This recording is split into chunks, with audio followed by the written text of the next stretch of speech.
Assalamu alaikum. This is Abdulrhman Uthman, a student of King Faisal University. In this video, we will continue discussing the inner, left and right joins.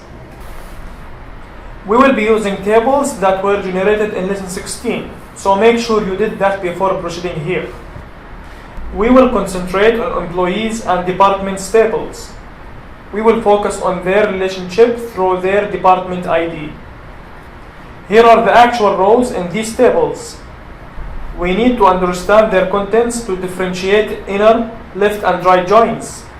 Employees has 20 rows while department has 8.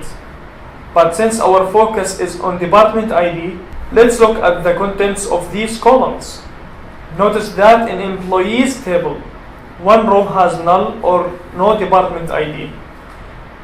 Her employee ID is 178. Now look at the department IDs and departments.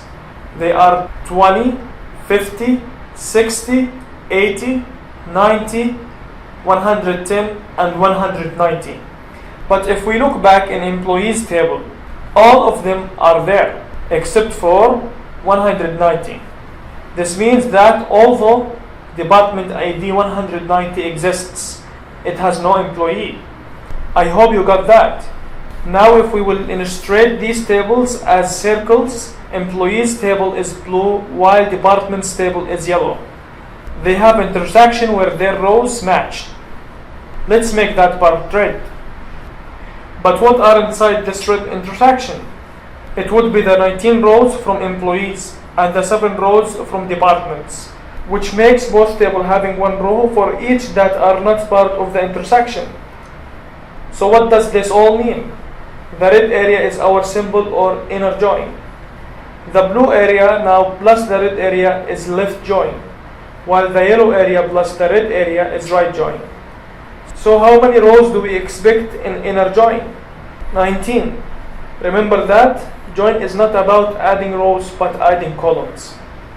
Moreover, we expect 20 rows for left join and also 20 rows for right join, as we added the rows outside the intersection. Here is the select statement using inner join. The word inner there is optional.